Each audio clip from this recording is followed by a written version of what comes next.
Welcome to Blaze News, the Mandate Day 9. I'm Jill Savage.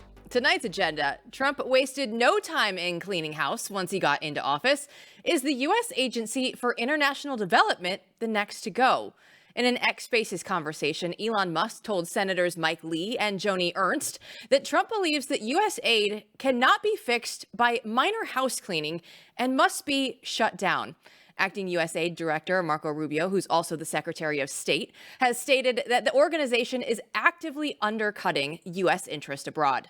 I said very clearly during my confirmation hearing that every dollar we spend and every program we fund, that will be aligned with the national interest of the United States. And USAID has a history of sort of ignoring that and deciding that there's somehow a global charity separate from the national interest. These are taxpayer dollars. So who actually benefits from USAID? Now, Bill Kristol, he's the director of Defending Democracy Together. He wrote this on X: "The deep state is far preferable to the Trump state." However, the Data Republican X account pointed out that his organization is listed as an indirect beneficiary of USAID through the Rockefeller Philanthropy Advisors. Now, President Trump paused a new tariff on 25% on goods from Mexico for the month after Mexican President Claudia Sheinbaum agreed to send 10,000 soldiers to the border to combat the trafficking of fentanyl and other drugs. This decision comes just 2 days after Trump announced the tariff. Trump announced the victory in a Truth Social post detailing their agreement and the coming negotiations by Marco Rubio. Trump also placed a 25% tariff on Canada. Here's Prime Minister Justin Trudeau's reaction. I think Canadians are a little perplexed as to why our closest friends and neighbors are choosing to target us instead of so many other challenging parts of the world. I don't think there's a lot of Americans who wake up in the morning saying, "Oh, damn Canada. Oh, we should really go after Canada." We should really go after Canada. But according to CNN's Caitlin Collins, Trump said that their call today went very well. But when asked if the tariffs would still go into effect, he simply said, "Watch." David Hogg was recently elected the vice chair of the Democratic National Convention. Since then, a 2020 tweet of Hogg's has resurfaced where Hogg called for ICE to be abolished. Here was his riveting pitch to the DNC. Are you ready to go on the offense? Yeah! Are you ready to go on the offense? Yeah! We have to win back our young people. I am the only candidate in this race for any of these positions that is under 30. We had a 20-point shift to the right of our young people. We must show our young people we give a damn about them, that we support them, and we invest in them. So we see all these agencies on the chopping block. Trump scores a major victory on the border, and the future of MAGA has never been brighter. And meanwhile, the DNC put David Hogg in leadership because apparently the radical activists are the future of their party. So which way do you want to go, America? Now let's bring in Blaze News Editor-in-Chief Matthew Peterson. And Peterson, when we look at this, USAID, it has all of the right people upset. This weekend, I couldn't get enough of this story, just seeing all of the different reactions come out. Oh, I mean, every day they go. Now we're finally getting to the level of thinking as you scroll through the timeline and talk to everyone, maybe I just can't handle the winning. I need a break from it just for 5. So USAID, what are we talking about here? We're talking about all the right people. We're talking about the entire uniparty. We're talking about all the bad Republicans, and we're talking about the institutional left, and we're talking about an entity that has thwarted American interests.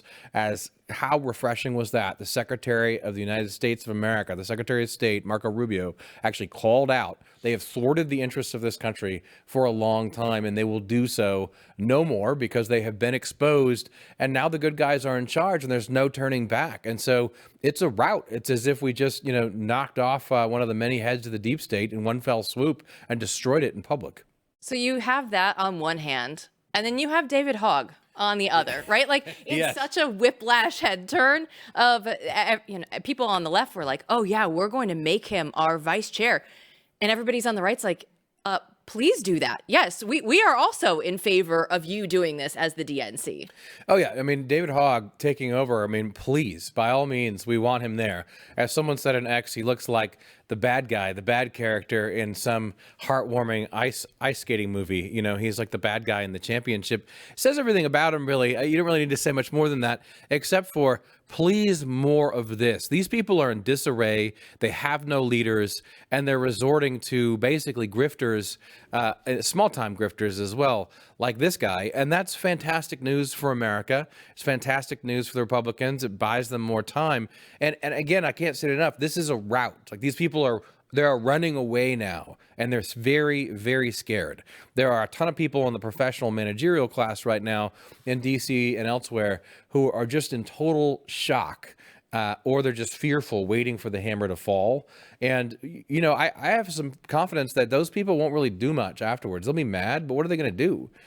You know, this is a complete and total win. And then who knew that we were going to have a lot of tariff talks on the show. But here we are.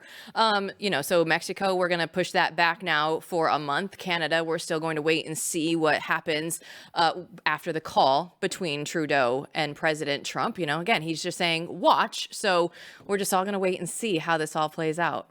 Yeah. So look, tariffs. I mean, let's be clear about this. Tariffs for traditional conservatism were pretty much a no-go, at least post World War II. You know, a lot of libertarian economic thought. I mean, basically, tariffs have a bad connotation. Like, that sounds bad. We shouldn't do that. Somehow it's not free market. But of course, tariffs have a long history and can be very appropriate in different circumstances. Plus, it's not only the case that they were successful for America at another time in the past and maybe successful now. It's also that Trump uses them politically. And this is what I don't understand. You know, everyone is a tariff expert now and an economic expert. I don't pretend that I have all the answers to this stuff, and never will, because I don't think I'll get there. But a lot of people think they do right now. Here's the thing with the tariffs. Why don't you just lay back and see what happens? Because this is politics. Like, this is active politics and statesmanship in action. And everyone's leaping to, you know, throw their fingers up. Wait and see what happens. If it starts to go south, okay, but give it a little time, because I think what we're seeing already in a very short period of time is successful statesmanship and winning for the United States of America. Yeah, it was the largest drawdown in crypto history, but it bounced back today. So don't worry, everybody. It's going to be just fine. Don't go anywhere. When we come back, FBI whistleblower Steve Friend will give us his insight on Kash Patel's Senate confirmation hearing. Next.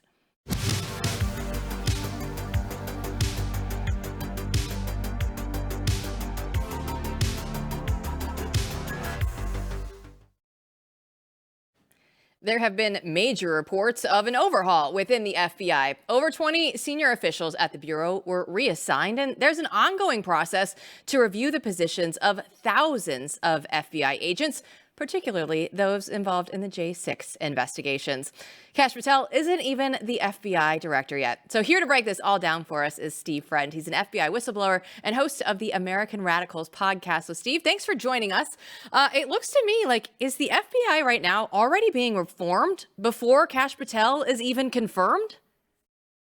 It certainly appears that way. I mean, this was sort of a project that went on Thursday, and Friday was when the Order 66 went out from the acting deputy attorney general while Kash Patel was in the middle of his confirmation hearing in front of the Senate Judiciary Committee. And that's when the order went out to remove some of these high-ranking individuals. And thing to remember also, the FBI had been promoting people in the very lead up to Donald Trump's inauguration. So a lot of these people don't even have their stripes sewn to their sleeves yet, a lot of Velcro there. So they were sort of planting the ground for a lot of insurrectionists, if you will, within the FBI, anticipating Kash Patel's directorship.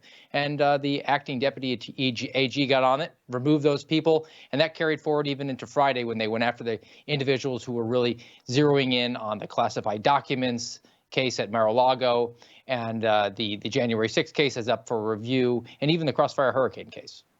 See, let's talk about that, because I mean, I want to hear what it was like for you. It must have been incredible. But Thursday and Friday were some of the best days of the winning in my mind, watching this unfold throughout the country.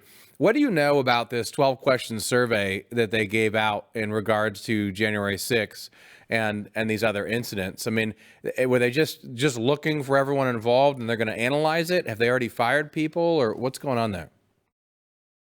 Some people associated with January 6th have been removed, but really this pertains to the nature of my whistleblower disclosure.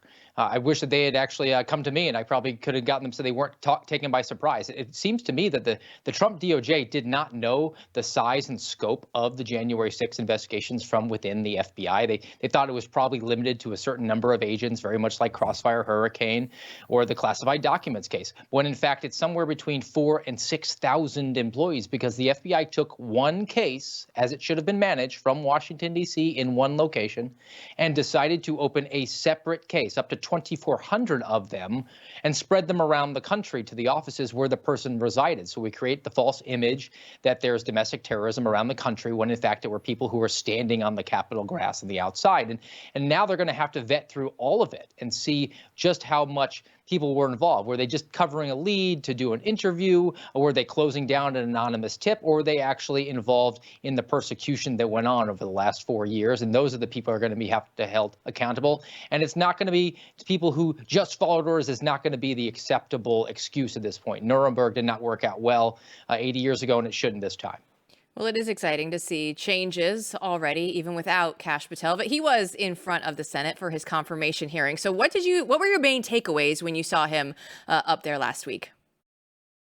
I was very confident in Kash's ability to come forward. I mean, he's a prior litigator, so he's used to that pugilistic give and take that he was going to anticipate getting from the Democrats there. But he put out a very strong message. The fact that he set up pillars for and promised to be transparent, the one thing that we have not seen from the prior director and then actually his predecessor, we refrain of can't comment on an ongoing investigation, or I'm sorry, sir, we can't give you sources and methods. Kash Patel said, no, we're done with that. We're going to answer these questions, which I think that should be bipartisan support for. He also promised to get back to the mission being to protect the American people against fraud and force, and to focus in on process. The process is the victory for law enforcement. You gather the facts and present them. And if those facts support a conviction, that's because of the facts. If they don't, that's because those are the facts. It doesn't matter about the outcome. They should be celebrating the process, due process.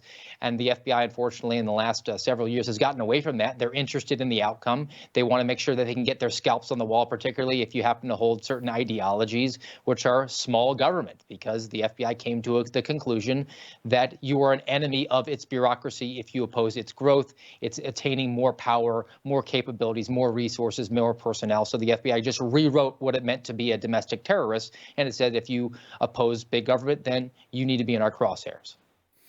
Only a few months ago, it would have seemed insane to say this or to bet this way. But it looks like Kash Patel has a great shot of getting this position and becoming he's going to be in charge of the FBI. I mean, this is going to happen.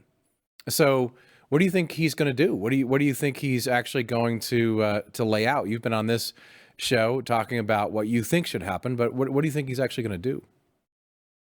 I think they're going to continue to follow through with the removals of people who just did not uphold their oath of office and said that just following orders was adequate. But I think that structurally, he's going to eliminate the intelligence collection. He talked about that. The FBI should not be in the business of secret policing, where they look at the American people as an opportunity to collect long enough to then they have their person and let's just find a crime. Opposing the abuse of Section 702, where that information is gathered, then they look through it without a warrant. I think that's going to go away. They're going to do away with the quota system, specifically as it pertains to we're going to generate enough cases, in particular violations, and we're going to get the right number of arrests, and we're going to give financial awards to senior executives for doing that. And we have the executive order come down from the Trump administration about diversity. Well, look, the FBI has core values, and I believe who you are, who you say you are. The reason that terrorists are scary is not because it's true that they're going to blow themselves up and wake up with 70 virgins. It's that they believe that. And the FBI changed its core values and told you who they were.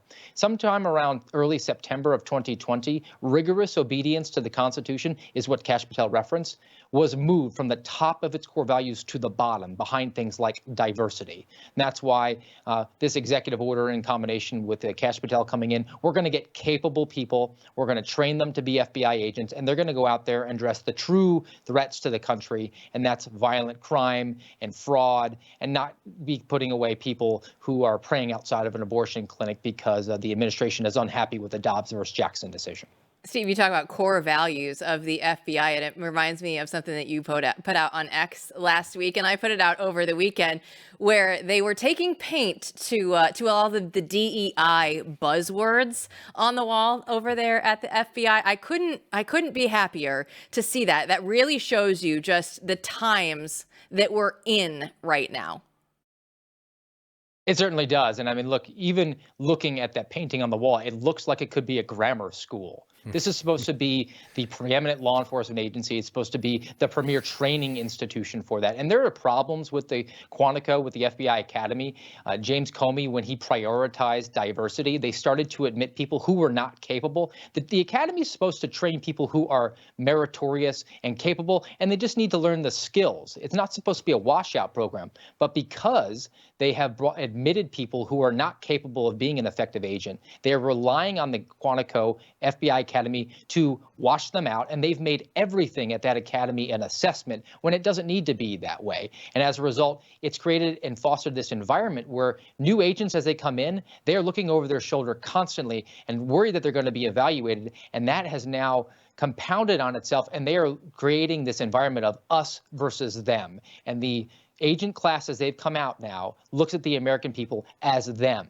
They do not for a moment hesitate to put them in a box if it furthers the bureaucracy, if it furthers the success of the FBI. It's not a successful and a healthy way that you want to have law enforcement, particularly from the most powerful agency that we have in that sphere in the country. So hopefully painting over that, we're going to completely paradigm shift the way that we're training new people and get back to getting them up to speed on what it takes to be an effective FBI agent, but also knowing that our vetting as we've brought them in along the way, which can take 2, 3, or in my case, 4 years, is effective enough at getting the best possible people in a position to do the job. All right, so DEI buzzwords gone. Jeffrey Epstein, though, buzzword that still sticks around. People are still very curious. And Senator Marsha Blackburn asked Kash Patel about the Epstein files. Here's what he had to say.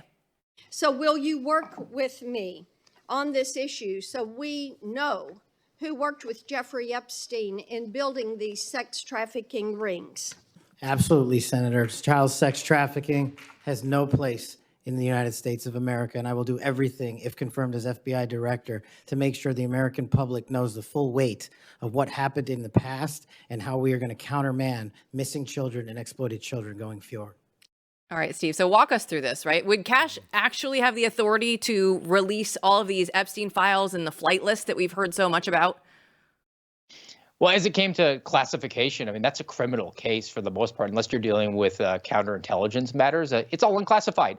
And the bad guy here, your subject, is deceased. He has no expectation of privacy. And this should all be released. And if he can't do it and there's some sort of hiccup, he just needs to make a phone call up to 1600 Pennsylvania Avenue. Because at this point, this case does not have anything where they're protecting sources and methods. They're not worried about a prosecution. The people who are participating in this vile and atrocious behavior need to be vetted out, and they need to be publicized to the American people.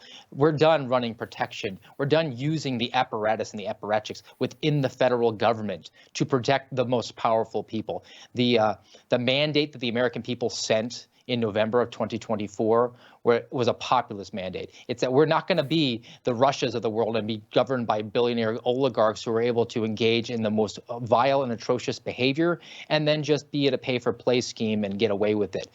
Hopefully, Kash Patel will have what he needs to, and if he doesn't, I think that he's got the right amount of allies over at the White House in order to get this done and get it out to the American people. Steve, I have to hear your take on 2 different sets of people right now. One, the suspendables, yourself and others. I'm sure everyone's been talking, everyone who's been persecuted before in the past from the Bureau. I'm curious what you guys are talking about, how this feels. And then 2, I mean, you've been reporting on this. You have agents you think calling in sick because they don't want to support ICE. I mean, you got basically a rout. What's going on with all those who have a lot of reason to be scared right now? Well, the conversations I'm having with the suspendables, the whistleblowers, and some of them are not as public as others, is that courage is contagious. We have had just an enormous amount of people from the inside wanting to be moles, and maybe they're sunshine patriots. But look, I'll take you. I'll take you if you're a bandwagon fan here, because we are in a twice-in-a-lifetime opportunity. I say twice because it was a once-in-a-lifetime opportunity about 29 months ago when I was escorted out, unpaid, indefinitely suspended forever, and too many people punked out. They did not come to back any of us up. There was just a small cohort, and that's why they're my best of friends now. But now that we have Kash Patel, now that we have a mandate, now that we have a paradigm shift, it's a second crack at it. And hopefully these people are going to continue to expose it and join the team here that's pushing the FBI to be an objective force for good again, which is a relief. Now, as it pertains to the ICE issues, this is true. I've heard it from multiple offices across the country that there is tremendous amount of pushback. Even within office gossip, there's people that are sitting there saying anyone who engages in this sort of behavior to assist ICE is a Nazi. Meanwhile, they're asking for volunteers. It's like the vaccine mandate all over again. Anyone who steps forward is going to be identified as conservative, and they're going to be fearful that they're going to face some sort of retaliation. And you even have executive managers who are insisting that they're not going to send their people for a couple of reasons. One being that they're fearful that they could get hurt because apparently they're not getting the adequate amount of training. There's too much cosplay going on within the FBI, and they don't do real police work. And the other is that there's a political ramifications. There's so many people who are in positions of high authority in the FBI now, running field offices,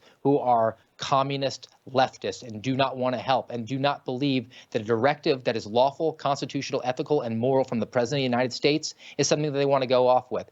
Here's the reality. They are now exposing themselves. The mask is gone. They're self-identifying themselves, and they're going to be removed. And we have a proof of concept, and that was last Thursday and last Friday. Steve Friend, great stuff as always. Thanks for coming on the show once again. You got it. Matthew, it's great to hear all of the updates. There are so many good ones in there, but it's like 2 steps forward, 1 step back. But help is on the way. Yeah, I mean, there's no way around this being anything but incredibly good news. I mean, that little action step, that little test strategy on Thursday, Friday. I mean, I was up late watching Maddow, just giggling. You know, I had the best time. They were freaking out. I mean, because this is real. This is what you actually need to do to go in and identify the people who did wrong and shouldn't be there. And this is the only way to fly. And we're, as you pointed out in the beginning, we're doing this before Kash Patel even sets foot in the building. We're ahead of schedule for once in my life on the right. It's amazing. It just reminds me of, Kash Patel's not even the FBI director and we're already reforming it. And you're blackpilling right now? Yes. There are so many wins. Many such cases. Still out there to be had. Well, if we know one thing, the confirmation hearings have exposed plenty of rhinos, but Chris Bedford will have the list of Democrats blocking Trump's nominees next.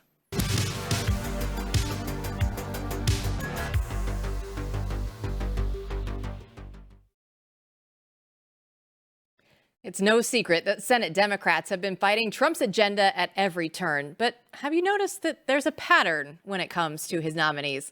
In his Beltway brief, Chris Bedford explained how it's the same 12 senators voting no each time, except when it was Marco Rubio's turn, because they voted for their former colleague. Well, Chris joins us now with more. So, Bedford, why are the Democrats, I mean, we know, but why are they voting against Trump's nominees for these 12 in particular?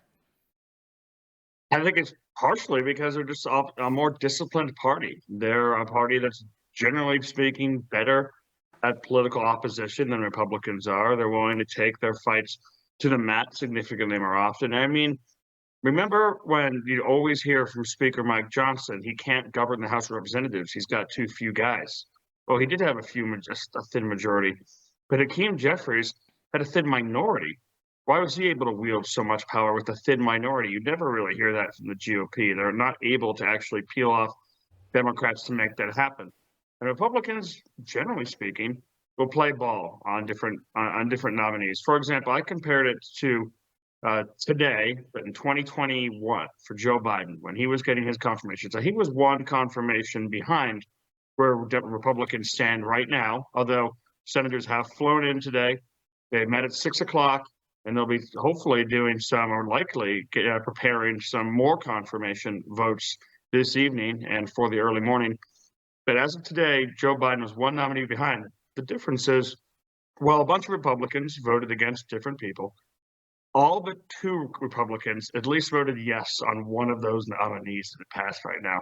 The only 2 who held out were Josh Hawley, who at that time was a freshman senator, and there was also Ted Cruz. And also, neither of those senators, well, they hold committee seats now, and they hold chairmanship. Ted Cruz has got his chairmanship now. Neither of them they were vocal, they were persuasive with the base, but they weren't top leadership Democrats by any stretch. If you look at the Democratic Party, I counted a dozen Democratic senators who are among them powerful committee ranking members who voted no or refused to vote so far on every single one of Donald Trump's nominees, and that's except for Marco Rubio. Senate decorum makes it so you're supposed to vote for your colleagues. That's the way they do take care of each other in that way. And that's not just Pete Hegseth, who got every single Democrat vote against him and had to get the vice president to come down and break that. That includes Kristi Noem. That includes Doug Burgum. That includes Scott Bessent for the Department of the Treasury. These are people who maybe are less controversial than the others, but you got the Democrats in there. Senator Tammy Duckworth, Mazie Hirono, Ed Markey from Massachusetts, Jeff Merkley. We got Patty Murray. We have John Ossoff, Jack Reed, Chris Van Hollen from Maryland, Liz Warren, also of Massachusetts, Ron Wyden, and of course that guy who always claims to be independent, except when he's running for president, Bernie Sanders. It's quite a list. It's quite a list. People who are they're just gonna be partisan no matter what, and they don't care. They don't care at all. So what does this tell us about what's going to happen here when it comes to the most controversial nominees? We have RFK out there. We have Tulsi. People like Politico are saying that that vote might be taken in secret, which I think would be disaster. But that's being talked about. So with these 12, right, and some of the possible shenanigans we're about to see, what does this say about the chances for RFK and Tulsi? It just puts them in danger because you know that Mitch McConnell essentially has declared himself a Democrat. He holds side of Democrats to obstruct any aspect of the president's agenda, except for pro-war things. That's really all he cares about right now. He's made it his legacy. And I'm not just making that up. This is from his speech he gave at AEI right after Donald Trump's election, that he was going to stand in opposition to Donald Trump's foreign policy, and that's how he would spend his remaining twilight years. Some people like to spend that with their grandchildren. Some people like to spend that drinking wine or maybe writing their memoirs, but he's going to spend it fighting Donald Trump here in crusty old Washington. So that means that Republicans need to maintain complete and total party discipline. They need to try and take a card out of Democrats' books. You didn't see Democrats vote against Joe Biden's nominees, even if they didn't like them. You never saw Democrats vote against Barack Obama's nominees, even if they had personal issues. Now you have people like Elizabeth Warren and Bernie Sanders voting against RFK. I mean, RFK is the closest thing they've ever had to what they've always wanted at the head of HHS.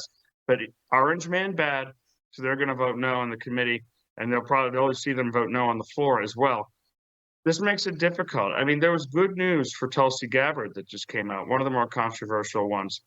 I think it was Collins came out. She's on the Intel committee and said that her vote has now been secured for Tulsi Gabbard. But now you're looking at Senator Young, the Republican, who's expressed a lot of anger at Tulsi Gabbard, dislike for her over the weekend in particular in some of his interviews. And the Senate Intel Committee is used to doing its business behind closed doors. That's why when you saw the cameras in there, it was like kind of a more civilized discussion than normal. That's what you get when you don't have to pretend to be a WWE wrestler and ask stupid questions and have charts and scream about onesies because you're used to being on television. You get that. And the Intel Committee likes to act that way, but it also means that they like to not be held to account. And some Trump allies have been pushing Chairman Tom Cotton to say, no, make this a public hearing. Make this a public vote. Put it to the record. So that means they will be allowed to exert pressure on Tom Cotton to say, if you want to serve your president and you want to listen to the base, then you want to let these senators hide behind closed doors and an anonymous vote when they try to make these decisions. That would be crucial to actually bringing Young over. And Young's getting pressure. The internet pressure campaign, social media pressure campaign from hometown Republicans, from out-of-state Republicans, from neoconservatives like Meghan McCain and Ben Domenech has ramped up so much in such a way, and Ben's not a neoconservative, but Meghan has ramped up behind Tulsi Gabbard, saying that Young is the next Liz Cheney. And that is not something that a Republican wants to get painted with. No, Susan Collins, though, coming out for Tulsi Gabbard makes things a little bit easier for Tulsi. But how often do we see these secret votes for confirmation hearings? How unusual is this? That's not unusual. It is unusual in general in Senate business, but it is not unusual with Senate intel. But the thing is, though, it's silly. It's decorum at this point. They have a lot of secret hearings in U.S. intel because they deal with a lot of secret matters. They deal with confidential matters. They deal with security matters, state matters, intelligence apparatuses, and data collection from around the globe, enemies of the United States, espionage and tradecraft. They're not supposed to hold secret hearings just so they can hide from their own voters. That is an absolute twisting of the power. All right. I think we need to talk about something else entirely. And one of the highlights of the last few days for me and many Americans, and that is Mr. Elon Musk and what he is doing right now with his boys. Create a Zinn, some mattresses, take over the building, just plug into the entire U.S. system and start making history. I don't know about you, but some of the loudest, shrillest cries that I've heard this entire time from the left have been people saying, oh my gosh, we are letting this billionaire who wasn't elected, come in and influence the government of the United States of America, to which, I think a lot of us say, yeah, more please, that'd be great. But talk a little bit about a friend of mine was telling me that after church yesterday, a Republican staffer complained to him about an unelected person trying to make decisions about personnel. I said, well, where's your election certificate, kid? Yeah. What are you talking about? Exactly. And it's funny to see Democrats complaining about 24-year-olds coming in here. Well, when those kids that same age came in under Barack Obama and Joe Biden, they had puff pieces written about them.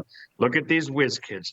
Look at this. I mean, part of Elon Musk's team, one of them used a computer program to literally decode and read a scroll from Pompeii that had been sealed for over 1,000 years.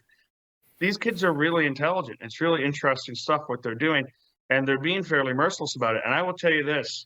I was talking to the bartender at the Dubliner today, and he agreed if the traffic patterns keep on low the way they were today, then I think everyone in D.C. is going to start liking Elon Musk. I would say the road from Arlington, Virginia to Capitol Hill had 40% less cars on it this morning than usual.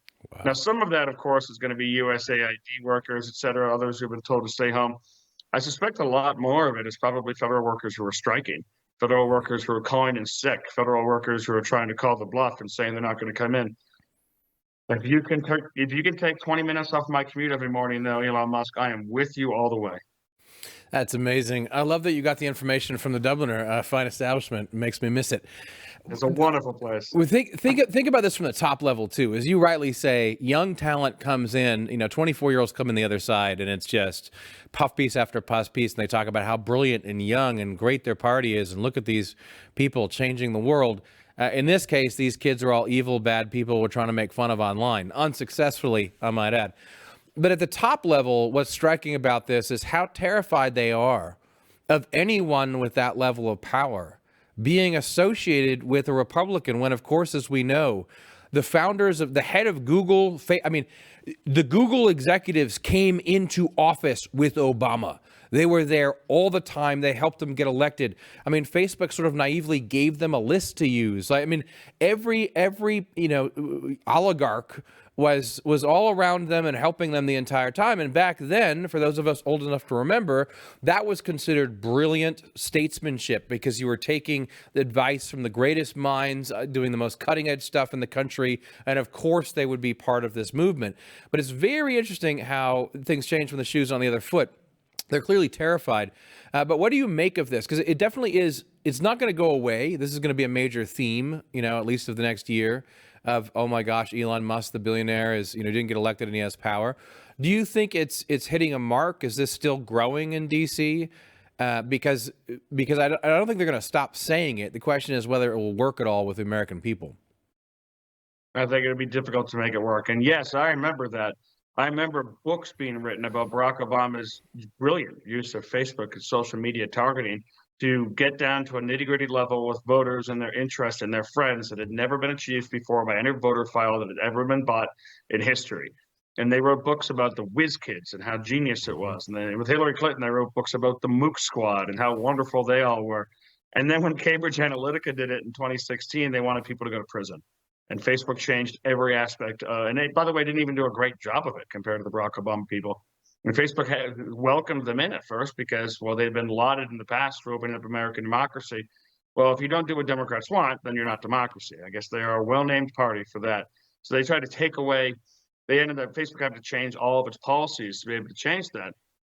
Yeah, they're gaining steam. And Elon Musk, the rumor around Washington is that the next place they're going to take a look at, a real serious look at, is a longtime target of the GOP and conservatives, the Department of Education, which is something that I used to roll my eyes at.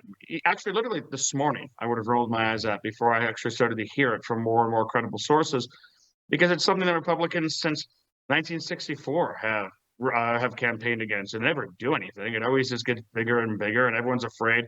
They somehow think that the amount of money we're spending on education and the incredibly poor results that we're getting, that taking this away is taking food out of children's mouths or attacking teachers, when of course it's not. It's breaking down bureaucracy.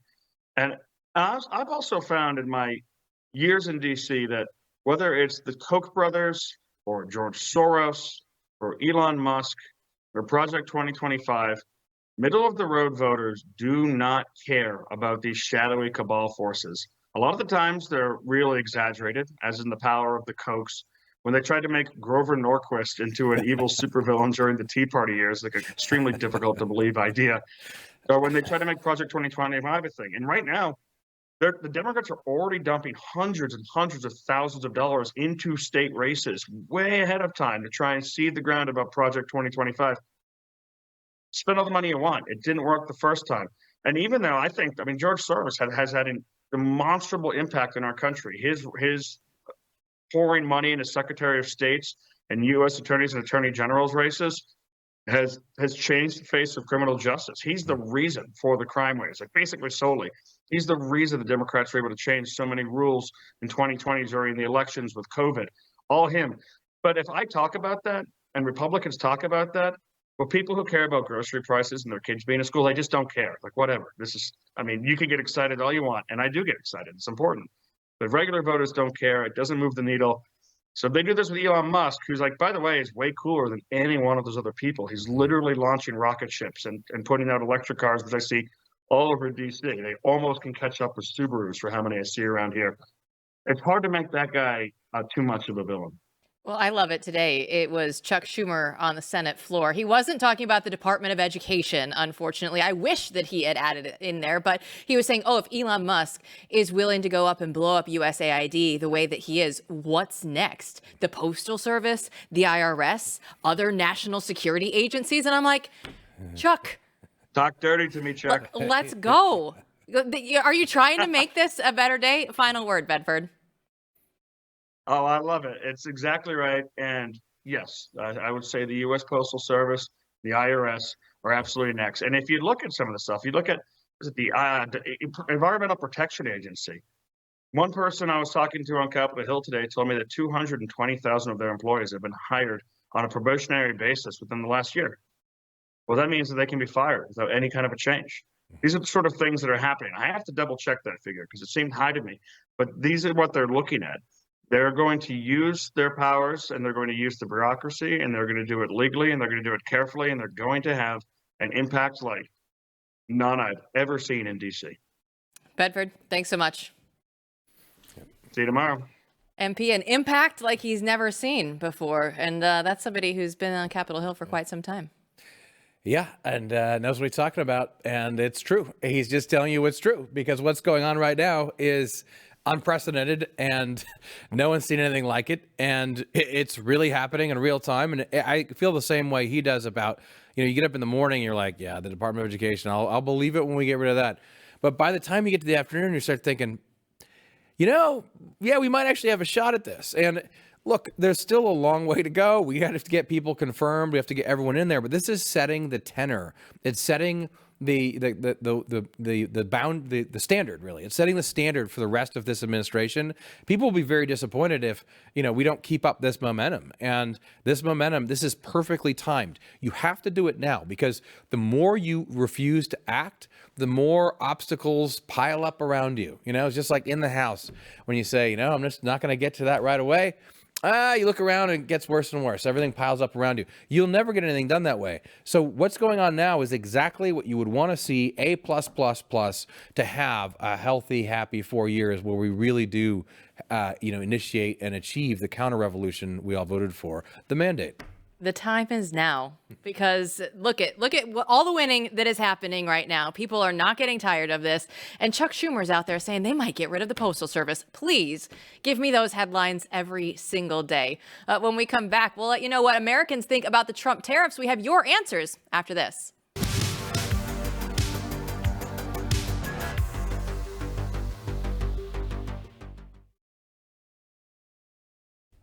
Well, the tariffs have been paused, both in Mexico and Canada. But earlier this morning, when I went to Twitter and asked you all the poll questions today, the tariffs were still in place. So we're going to go with it, because I asked you, do you support Trump's tariffs on Mexico and Canada? And 73%, Matthew, of people said yes, they do support Trump's tariffs.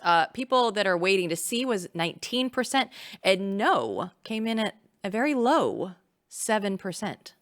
That's because the people who follow you are all the best people. They are. Clearly, they know.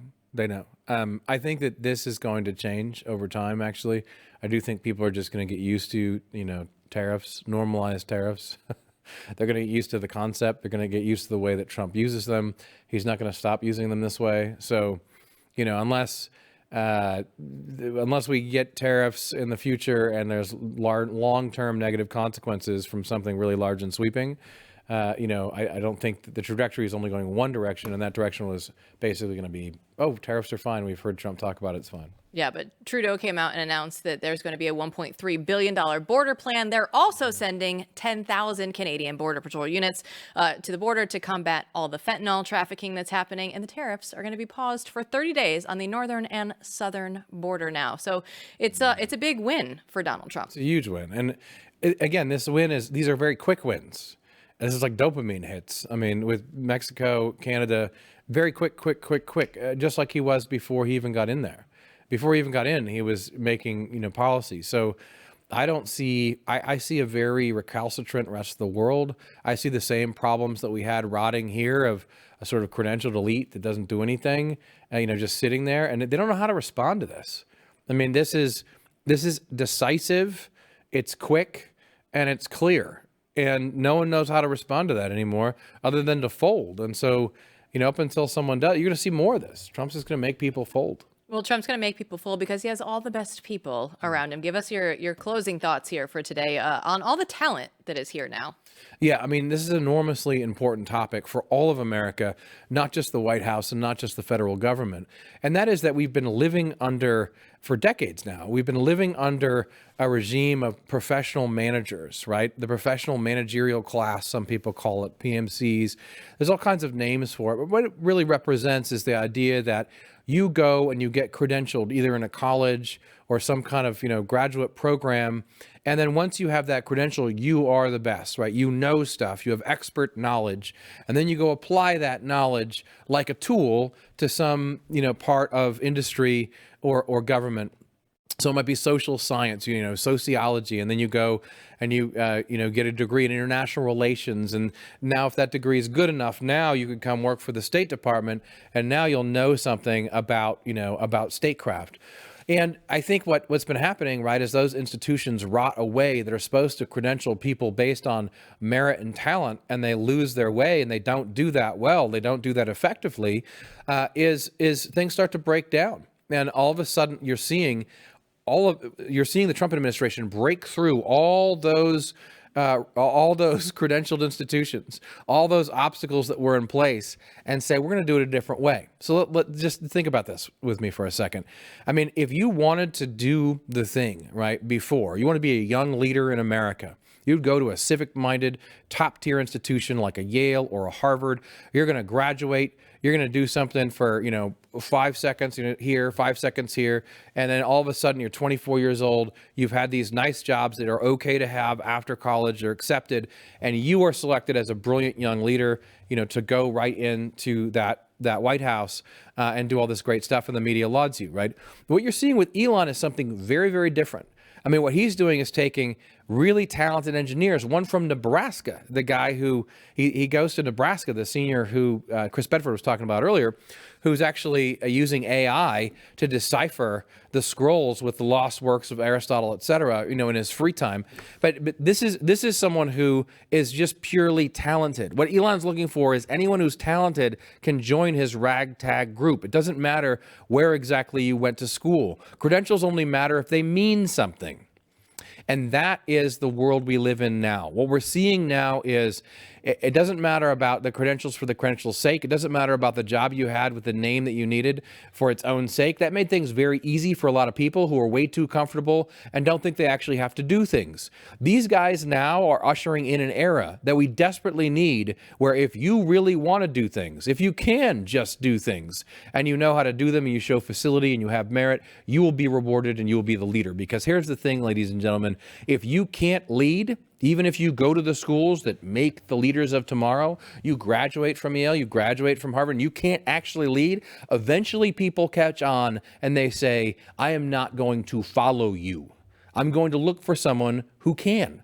And that is what we're seeing right now happening all over the United States of America. As somebody who grew up in Iowa, I appreciate the way you said Nebraska. That's going to be one of the takeaways for me. But also, I remember Nebraska. I remember reading an article where they would say that all of the Ivy educated college students that were coming in could no longer finish a book. Like, it was so difficult for them to sit down and read an entire book. That's where we're at right now with the education system. So you want somebody that's going to be Yale and Harvard and all this. Well, that's not going to be the same as it used to be because of our education standards have been so demoralized. Yes, and they might have a fancy degree and it might mean something. It might mean they did pass tests because they were high IQ and they've applied themselves and they're talented and they can work well with people. Great, right? But it has to be on the basis of merit. Let me say one other thing quick, though. The other thing is, it doesn't matter. Age doesn't matter here on the young side. We live in a society that says people who are in their 20s somehow can't do these amazing tasks. That's total BS. It's never been the case. Young people in their 20s can do amazing things, and that's what's happening right now, with the guys sleeping in the mattresses, around the clock, looking at the goings-on of the federal government with Uncle Elon. And you look at all of the founding fathers and how young some of them were when they were coming through and putting this entire country together. They were young and they were somehow able to them under 35. Out a much better system than anyone else in the history of the world. Yeah, all they did, a lot of them, most of them under 35, 40, a lot of them in their 20s, early 30s, all they did is, found the greatest country in the world. Very impractical. That's all they could do. We need more of that energy. We will. This is the golden era, the golden age. Everything is going to come back, and everybody has the ability to go through and see the American dream once again. Thanks for watching, everybody. We'll be back here to break it all down for you tomorrow.